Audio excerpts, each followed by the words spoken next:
You are listening to the serialized audiobook podcast for Blood of the Stars, an epic fantasy novel written by Karyne Norton, read by Paeter Frandsen and Karyne Norton.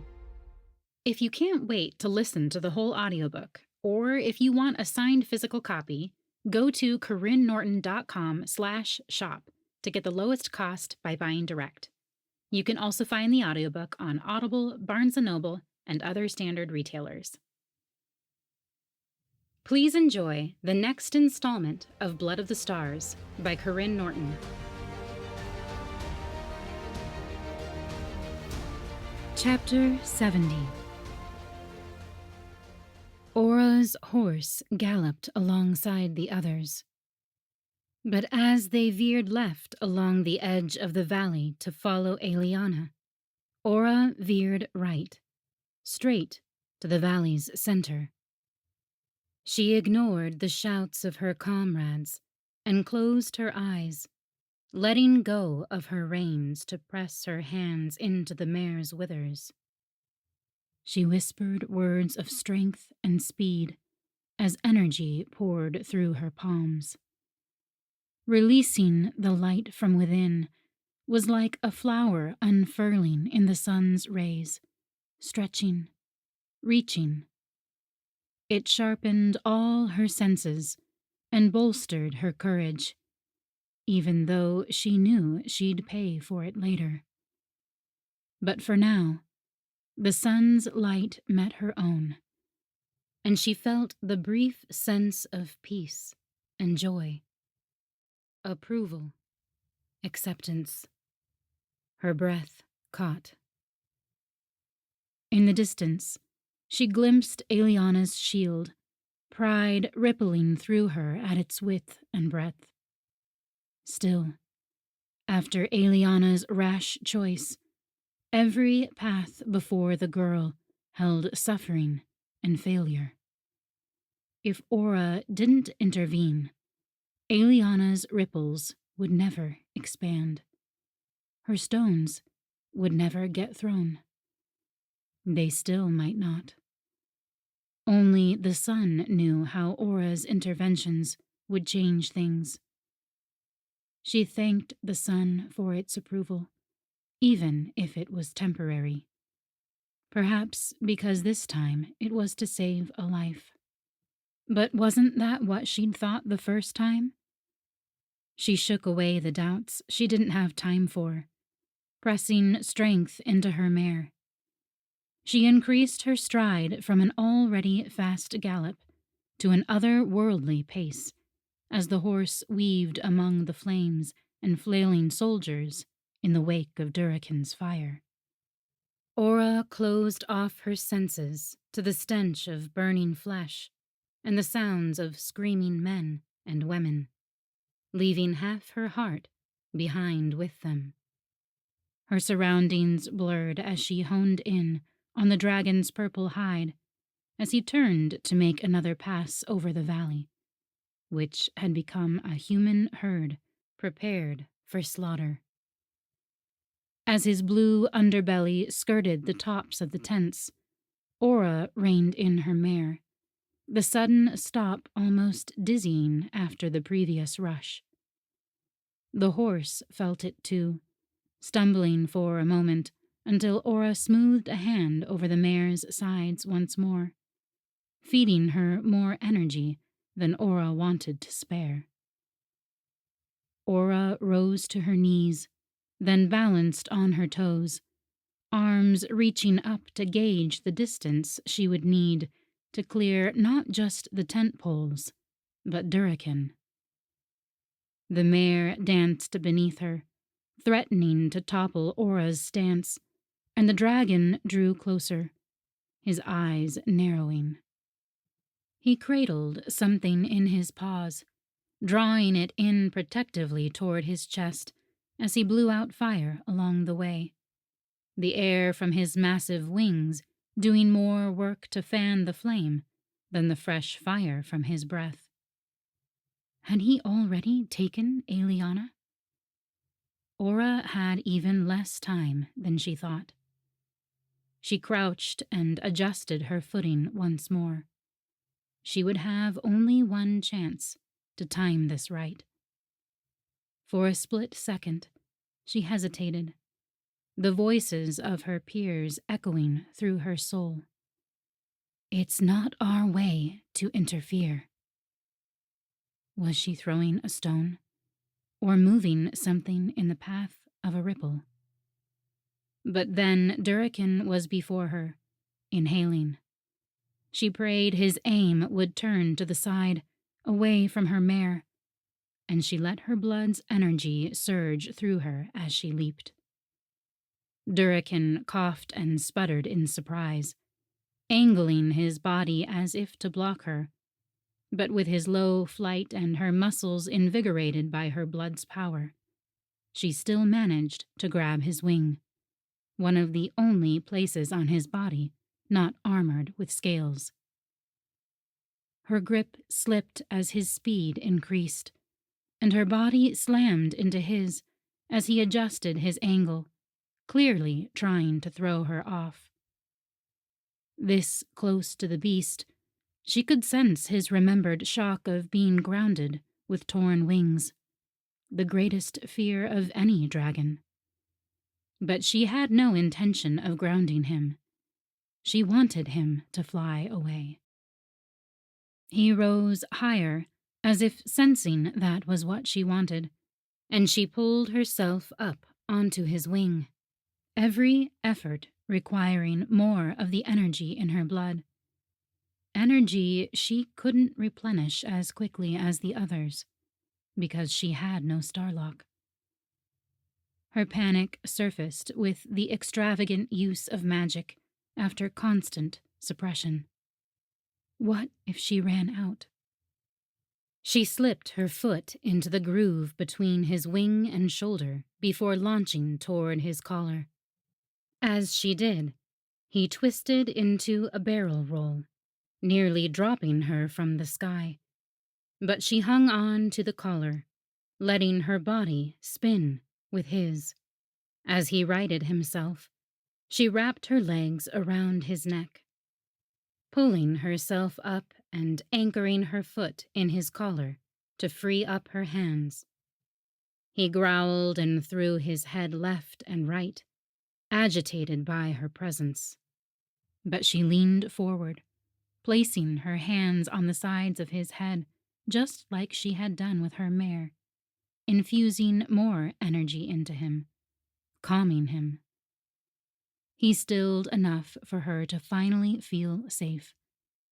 But then he banked left, dropping low and angling once more to return for another pass over the soldiers. Flames erupted from his mouth, making Aura cry out as stray sparks in the wind landed on her skin. Aura? Aura peered around the dragon's scales, catching a brief glimpse of a brown braid. Hold tight, Eliana. I thought he'd leave. The younger woman's voice was raw from tears. I thought he'd give up on the soldiers once he had me. It depends on the command he was given. We can still fix this. Aura straightened once more. By now, the surviving soldiers were fighting back, and a volley of arrows flew past them. But Aura closed her eyes and pressed closer into Durrican, letting them glance off his scales. She burrowed deep into his mind, fighting through his resistance, digging through his memories to find the command he'd been given. Her energy waned, and Durrican made another low pass to burn another set of soldiers before she could find what she needed. Tears stung her eyes, and Mavis's face swam before her mind, a pale woman with severely angled eyebrows and thin lips pursed in a scowl. When you see Eliana and the soldiers, kill everyone else, but spare her and bring her back to me. Aura's eyes fluttered open, her grip around Durakin's head going slack as her energy drained even more. He banked again, heading toward a new section of soldiers. Despite their distance, Aura made out Silmar's molten staff. Within moments, everyone she'd arrived with could be aflame. Aura inched forward, her feet precariously balanced on Durakin's collar. If he flipped now, she would fall. Before he could realize her position, she slipped her hands over his eyes, forcing them closed. Durakin jerked, and Aura nearly lost her footing. "You see no soldiers," she whispered, cementing the words in his mind as energy spread from her hands to fuse his eyelids shut. "Drop Eliana, because you don't see her either. Your work here is done." Her plan depended on his desire for a way out of his orders. She was giving it to him, but only if he wanted it. His trajectory remained unchanged, and Durakin sucked in a deep breath primed for flame. Individual frightened faces came into focus as he skimmed the crowd, including Kendallin and Lukai. For a moment, Aura thought she'd misread the memory, misunderstood his true motives. Her friends would go up in flames beneath Durakin while she watched on, helpless. Then Durakin let his air out, the heat of it bringing sweat from every one of Aura's pores. But there was no fire. Aura sagged in relief, adjusting her grip since Durakin's eyes could no longer open. As he flew over the people, he let Eliana loose, and Lukai and Veldin barely broke her fall. Silmar's mouth dropped open in surprise at the sight of Aura on the dragon's back. Too late, he shouted out orders to hold fire. One of the arrows sank into Aura's thigh. This time, when she lost her grip, she couldn't regain it. Her power was gone for now, and she was as subject to gravity as the mortals beneath her. Chapter 71. Eliana landed hard, her elbow somewhere in Lukai's ribs, and her knee on Veldin's leg. Both men grunted, and Eliana moaned, but it could have been worse. As far as she could tell, nothing was broken. As Durakin passed overhead, another cry rose from the crowd, and Eliana whipped around in time to see Aura falling from Durakin's back. Her drop was much farther than Eliana's, and while people reached to break her fall, her head still hit the ground with a sickening crack. Lukai and Veldin scrambled to her side, poking and prodding at her neck and limbs. Eliana wrapped her arms around herself, trying to process what had happened. She turned back to catch Durakin's frame growing smaller in the distance. How could he have let her go if he was branded? And why had he left? Iris, Holm, Cyrus, and Kendallin joined her, and Iris fussed over her cuts and scrapes as if Eliana couldn't simply heal them with a slight tug from her blood's power. Normally, Eliana would bask in the attention, something she'd never experienced as a child. But now, it left her agitated. "We need to get the wounded to the trees." Silmar's expression was even grimmer than usual. His face drained of color, and the rest of his skin and beard coated in ash. The ash of burned foliage and burned people. The remains of those who were fathers, mothers, siblings, husbands, wives, and children. No one can be in this valley when he returns. If he flies to the fortress and back, we have at least until mid-morning tomorrow. I wouldn't count on anything more. And then what? Eliana asked. We were supposed to have at least a day here to plan before traveling on to her fortress. We can hide from the dragon in the woods, but what if she sends out troops? We're not equipped to fight her anymore. We never were, Silmar said. Emerus is the only one equipped to fight her. Even if this ends up being a suicide mission for us all, it will be worth it if we can get Emerus out. His harsh words made them all pause, the wails of the injured filling the silence. How many troops do we have left? Cyrus asked. Silmar eyed the smoldering valley. Maybe a quarter. Enough to march forward and make a plan while we move. They don't have to win this battle. They just need to get us in to Emerus. Eliana shivered at the dark truth behind his words. And to find Eliana's blood, Cyrus added. Silmar turned to Eliana. Yes, that too. Come on, Holmes said. Let's spread the word. Wounded to the forest. Those able to fight, camp here. We march out with the sun's morn. He tugged on Iris's and Kendallen's sleeves, and Cyrus joined them.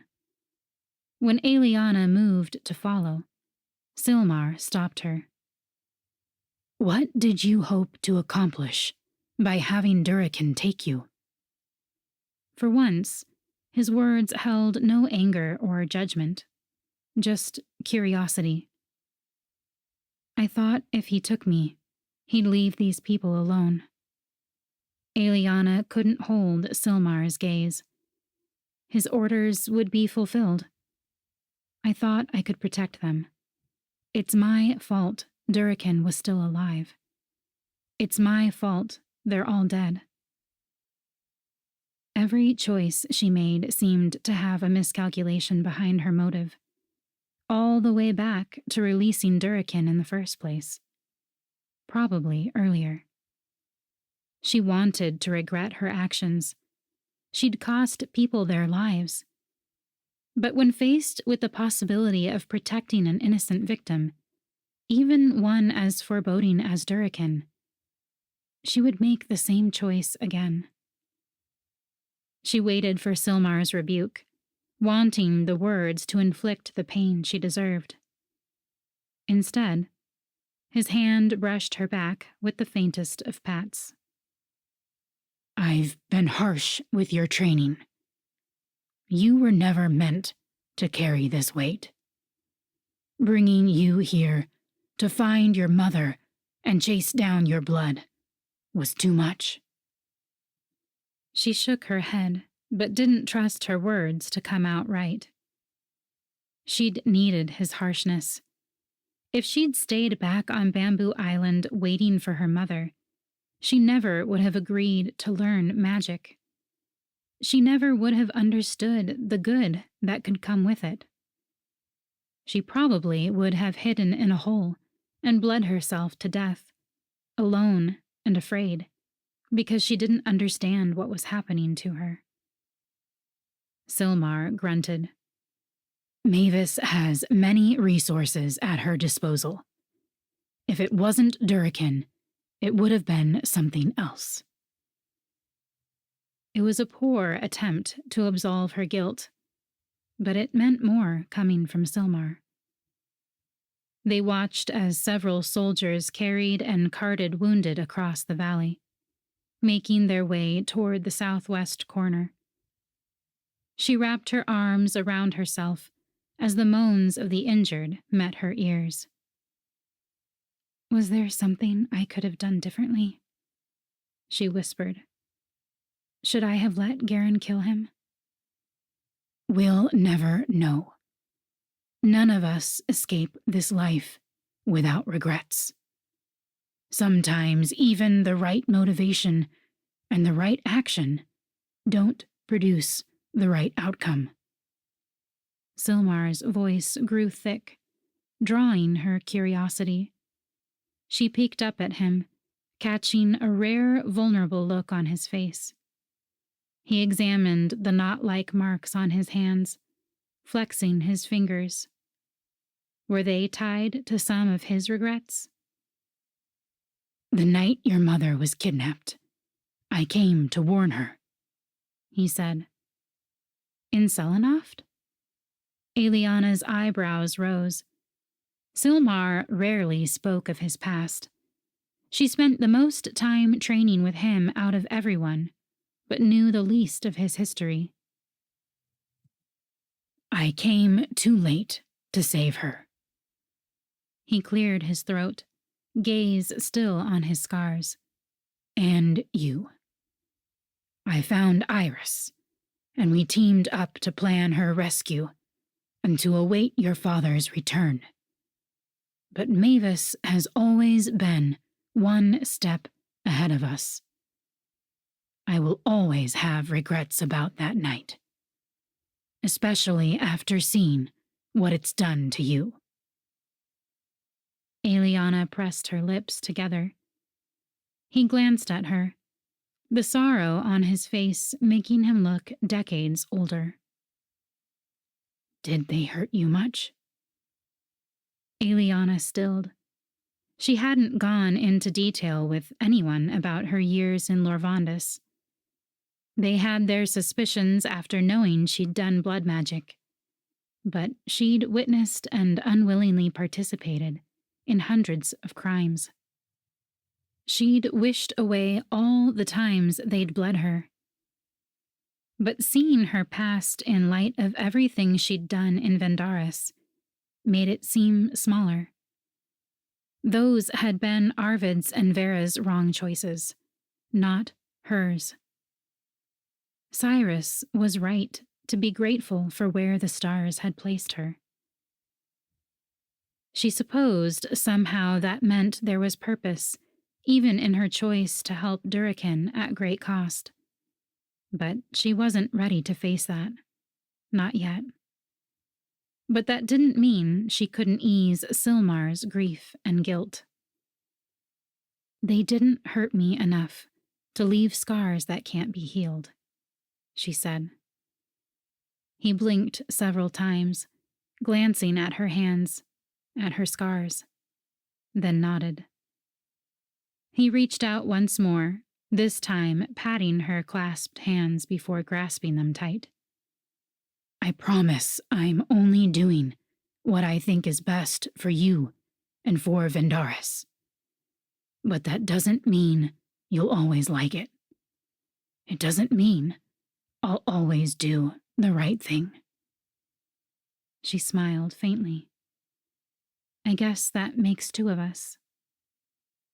They joined the others, and Eliana got lost in a haze of healing injuries, finding the process both painful and rewarding. Healing one soldier didn't make up for the thousands who'd died, but it felt like a start.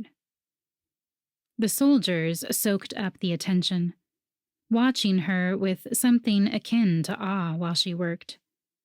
At first, she thought it was because of her hair. Several reached out to touch her long locks without asking. But other times she caught people staring into her eyes and whispering amongst themselves. Perhaps it was her display of magic, or the brief time she'd been caught by the dragon. Would the story become one of Jasperis's legends? Hopefully, he would emphasize Aura's success instead of Eliana's failure. They worked well into the night, putting out fires and transporting the wounded, eventually transitioning from recovery to preparation, despite their exhaustion. Aura eventually woke, and Eliana found her resting by the fire, her face pinched with pain or worry, her frame looking frail when swallowed up by a blanket. "It's good to see you up." Eliana stoked the fire, its source of light and warmth ironic after they'd fled its cause of death and destruction. Aura smiled wanly in return. "I hear you blinded Durakan. Wish I'd thought of that in Islara."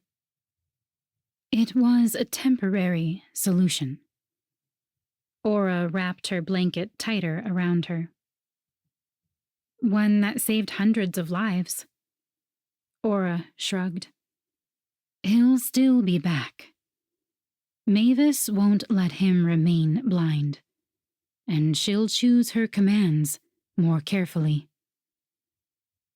"Are you staying with the wounded?" Eliana asked. Aura shook her head, then winced.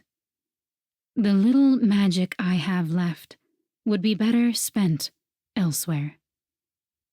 Questions about Aura's magic rose to the tip of Eliana's tongue. Questions about how all the Vendarans said she'd glowed like a star, reflecting the sun's glory. But the woman's gaze glazed over. Her limit reached. The next morning, they began their march, anxiously watching what little sky they could see between the trees for any sign of Durakan. Summer solstice was 3 days away, and the fortress was a 2-day ride. But Silmar was determined to make it in less, giving them time to plan in the evenings and to attack earlier than Mavis might expect from a group recently ravaged by a dragon. The idea that they'd be in Mavis's fortress in just 2 days left Eliana's nerves on edge. Even though people surrounded her, the ride atop her mare felt lonely, providing too much time to think. She closed her eyes and breathed in the still lingering scent of charred earth and flesh, forcing herself to bear the weight of the blame. She couldn't possibly make things right. Hundreds were dead because of her choices. Even if they managed to stop Mavis from completing the branding process, even if they freed her mother, that couldn't make up for the destruction she'd let happen. Seeing the consequences of a wrong decision left her more paralyzed than ever. What would go wrong the next time she made a bad decision? She tried to shake away the thought, to remind herself that failing once didn't mean she should stop trying. But the images of burning soldiers and melting armor filled her vision with far too much clarity. A screech filled the air, startling her from her mental spiral. When she opened her eyes, a bird descended among the trees, aiming straight for her. But it wasn't just any bird. "Gullet." She breathed the word out like it might spread hope around her, hope that tentatively grew from deep within her chest. She held out an arm, bracing for the claws she'd only seen dig into Riveran's and Garen's shoulders. Sure enough, the bird's force and weight threw her off balance atop her horse, and his talons pricked her skin. Still, she laughed, disbelief mounting to relief with such speed that it left her giddy. "How did you find me?" With another squawk, he lifted his leg and revealed Paeter tied beneath his feathers. "Oh." Eliana fumbled in her eagerness, struggling to remove the message with one hand. Gullet readjusted several times, eager to be free. When she finally pulled off the paper, he was quick to dismount, taking to the skies. A stab of anxiety shot through her. He was her only connection to Karyne. But he didn't go far. He settled in a tree, content to watch and wait for her response. Eliana didn't waste any time unrolling the tiny scrap. The 2 words at the top brought tears that blurred the rest of the message. I'm coming.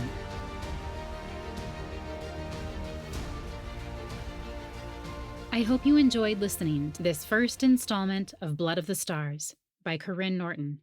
To get reminders for new episodes and to stay up to date with my books, be sure to sign up for my newsletter at KarynNorton.com.